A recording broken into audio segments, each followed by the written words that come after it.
मथुरा से डरा देने वाला वीडियो सामने आया। वहां यमुना एक्सप्रेसवे पर एक चलते ट्रक में आग लग गई और देखते ही देखते आगरा से नोएडा की ओर आ रहा ये ट्रक थोड़ी ही देर में आग का गोला बन गया। बताया गया कि ट्रक के पिछले हिस्से में आग लगी थी, लेकिन ड्राइवर को इसका अंदाजा ही नहीं था और वो ट्रक चलाता रहा। जब पीछे चल रही गाड़ी वालों ने उसको बताया, तब उसने कूदकर किसी तरह अपनी जान बचाई। इस हादसे की खबर मिलते ही दमकल विभाग की गाड़ियां फौरन मौके पर पहुंची और आग को काबू कर लिया। दावा है कि इस घटना में 4 लाख रुपए का सामान जलकर राख हो गया।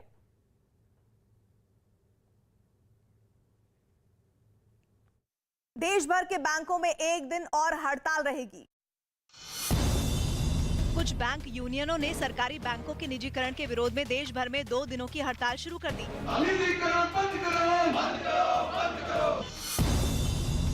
एशिया सीरीज के पहले दिन मेजबान ऑस्ट्रेलिया की टीम ने 2 विकेट पर 221 रन बना लिए। खेल खत्म होने तक मार्नुस लाबुशेन शतक के करीब 95 रन पर नॉट आउट थे, जबकि डेविड वार्नर शतक से चूक गए। उन्होंने 95 रनों की पारी खेली। हरियाणा के सोनीपत में दिन दहाड़े बाइक पर आए बदमाशों ने एक आदमी की गोली मारकर हत्या कर दी। बिहार के समस्तीपुर में कुछ बदमाशों ने आरजेडी नेता विजय महतो की हत्या कर दी। इस वारदात के बाद उनके समर्थकों ने आरोपियों को जल्द गिरफ्तार करने की मांग की।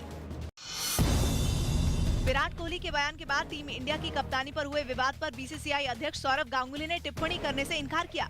साथ ही ये साफ किया कि बोर्ड इस मामले में सही तरीके से निपटेगा। No comments. I don't have any comments. We'll deal with it appropriately. BSP प्रमुख मायावती के भांजे प्रबुद्ध कुमार पश्चिमी उत्तर प्रदेश में घूम कर समाजवादी पार्टी के अध्यक्ष अखिलेश यादव और आरएलडी अध्यक्ष जयंत सिंह के लिए वोट मांग रहे हैं। असल में प्रबुद्ध कुमार ने हाल ही में अपनी भारतीय बहुजन परिवर्तन पार्टी का आरएलडी में विलय किया है। उनका आरोप है कि बहुजन समाज पार्टी में दबे कुचले लोगों की आवाज नहीं उठाई जा रही, इसलिए उन्हें एसपी आरएलडी के साथ आना पड़ा। बसपा तो कहीं से कहीं लड़ाई में दिखाई नहीं दे रही और निश्चित तौर पर अखिलेश यादव जी उत्तर प्रदेश के मुख्यमंत्री बनने जा रहे हैं चौधरी जयंत जी के सहयोग के साथ। बिहार के पूर्व सीएम जीतन राम मांझी ने लिमिट में शराब पीने की वकालत की, जिसके लिए उन्होंने राज्य सरकार से शराबबंदी कानून में संशोधन की भी अपील की। कोर्ट ने भी कहा है, मेडिकल साइंस भी कहता है, लिमिट एक्शन में अगर दारू का सेवन किया जाए तो कोई घाटा नहीं है। मुख्यमंत्री जी, आप इस लाइन तक जो हमने कहा वहां तक आप संशोधन कीजिए और शराब नीति को आगे बढ़ाइए। भारत पाकिस्तान सीमा की बेहतर निगरानी के लिए बॉर्डर पर एलईडी लाइट लगाने का काम शुरू हो गया है। भारत और पाकिस्तान के बीच करीब 3500 किलोमीटर की सीमा है, जहां अभी तक पीले रंग वाली सोडियम लाइटों का इस्तेमाल होता था। लेकिन अब इन सोडियम लाइटों को दूधिया रोशनी वाली एलईडी लाइटों से बदलने का काम शुरू कर दिया गया। राजस्थान के जैसलमेर में सीमा के एक बड़े हिस्से में तेज रोशनी वाली इन एलईडी लाइटों को लगा भी दिया गया। सीमा पर रोशनी बहुत बड़ी समस्या है और सोडियम लाइट को रिप्लेस करते हुए अब इस तरीके की एलईडी लाइट को यहाँ पर लगाया गया है। बताया गया कि ये लाइटें सीमा पर पहले इस्तेमाल होने वाली पीली सोडियम लाइटों से कहीं ज्यादा रोशनी देती हैं, जिसकी वजह से जवानों के लिए बॉर्डर की निगरानी रखना कहीं ज्यादा आसान हो गया, क्योंकि दुर्गम इलाका होने की वजह से इन जगहों पर पेट्रोलिंग वैसे ही काफी कठिन होती है। ऐसे में अंधेरे का फायदा उठाकर पाकिस्तान की तरफ से घुसपैठ की वारदातों को अंजाम दिया जाता था। लेकिन एलईडी लाइटें लगने के बाद भारतीय जवानों की नजर से बचना काफी मुश्किल हो जाएगा। फिलहाल जम्मू और राजस्थान में करीब 70% सीमा पर ऐसी लाइटें लगा दी गई हैं। ओमिक्रॉन के कहर को देखते हुए दुनिया भर के देशों में जो वैक्सीनेशन अभियान चल रहा था, उसमें बच्चों को भी शामिल कर लिया गया ताकि महामारी से बचाव किया जा सके। खासकर यूरोप में तो इससे हाहाकार मचा है, इसलिए वहां के देशों में 5 से 11 साल के बच्चों को टीका लगाना शुरू कर दिया गया। बच्चों को टीका लगाने का कार्यक्रम 1 हफ्ते बाद होना था, लेकिन ओमिक्रॉन के खतरे की वजह से इन देशों में पहले ही इसे शुरू कर दिया गया। जबकि अमेरिका में इसी उम्र वालों के 10% मासूमों को पहली डोज लगाई जा चुकी है।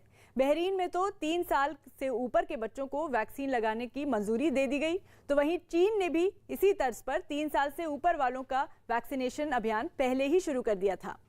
अब तक ज्यादातर देशों में बच्चों के वैक्सीनेशन पर उतना जोर नहीं दिया गया था, लेकिन ओमिक्रॉन वेरिएंट बाकियों से के मुकाबले ज्यादा तेजी से फैलता है, इसलिए बच्चों को टीका लगाने का काम फौरन शुरू कर दिया गया।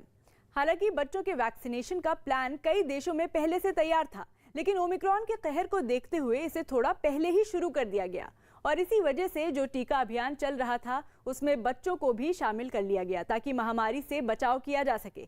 खासकर यूरोप में तो इससे हाहाकार मचा है, इसलिए वहां के देशों में 5 से 11 साल के बच्चों को टीका लगाना शुरू कर दिया गया। बच्चों को टीका लगाने का ये कार्यक्रम 1 हफ्ते बाद होना था, लेकिन ओमिक्रॉन के खतरे की वजह से इसे उन देशों में पहले ही शुरू कर दिया गया, जबकि अमेरिका में इसी उम्र वालों के 10% मासूमों को पहले ही डोज लगाई जा चुकी है। बहरीन में तो 3 साल से ऊपर के बच्चों को वैक्सीन लगाने की मंजूरी दे दी गई, तो वहीं चीन ने भी इसी तर्ज पर 3 साल से ऊपर के बच्चों का वैक्सीनेशन अभियान पहले ही शुरू कर दिया। अब तक ज्यादातर देशों में बच्चों के वैक्सीनेशन पर उतना जोर नहीं दिया गया था, लेकिन ओमिक्रॉन वेरिएंट बाकियों के मुकाबले ज्यादा तेजी से फैलता है।